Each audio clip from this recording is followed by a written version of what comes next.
സങ്കീർത്തനങ്ങൾ അധ്യായം 48. ദൈവമേ, നിന്റെ വേദപ്രമാണത്തിൽ അടങ്ങിയിരിക്കുന്ന അത്ഭുത കാര്യങ്ങളെ കാണുവാൻ എൻ്റെ ഉൾക്കൊണ്ണുകളെ പ്രകാശിപ്പിക്കണമേ. ആമീൻ. നമ്മുടെ കർത്താവ് വലിയവനും നമ്മുടെ ദൈവത്തിന്റെ പട്ടണത്തിലും വിശുദ്ധിയും മഹത്വവുമുള്ള തന്റെ പർവ്വതത്തിലും ഏറ്റവും സ്തുത്യനും ആകുന്നു. സർവദേശത്തിന്റെയും സന്തോഷമായിരിക്കുന്ന വടക്കേ ഭാഗങ്ങളിലുള്ള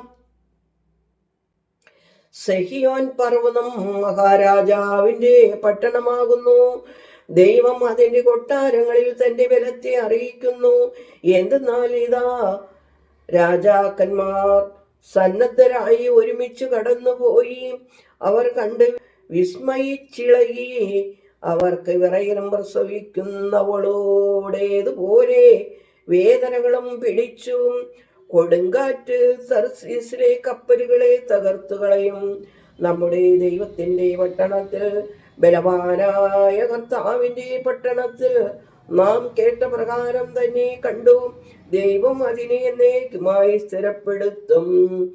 ദൈവമേ, നിന്റെ ആലയത്തിനകത്ത് നിന്റെ കൃപയെ ഞങ്ങൾ അറിയിച്ചു. ദൈവമേ, നിന്റെ നാമപ്രകാരം തന്നെ നിന്റെ സ്തുതികൾ ഭൂമിയുടെ അതിർത്തികൾ വരെയും ഇരിക്കുന്നു.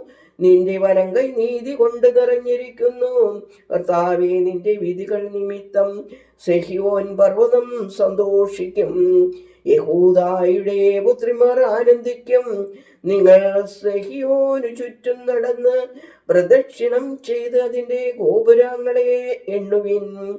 അതിന്റെ സേനാബലത്തെ കുറിച്ച് നിങ്ങൾ കരുതിക്കൊള്ളുകയും അതിന്റെ കൊട്ടാരങ്ങളെ കുറിച്ച് തറവരെ ഹൃദയസ്ഥമാക്കുകയും ചെയ്യുവിൻ. അതോ പിൻതലമുറയെ നിങ്ങൾ ഗ്രഹിക്കുവാനായിട്ടത്രേ. എന്തെന്നാൽ ഈ ദൈവം എന്നും എന്നേക്കും നമ്മുടെ ദൈവമാകുന്നു. താൻ നമ്മെ മരണത്തിനുപരിയായി നടത്തും. ദൈവമേ, സ്തുതി നിനക്ക് യോഗ്യമാകുന്നു. പാറകുമോർ.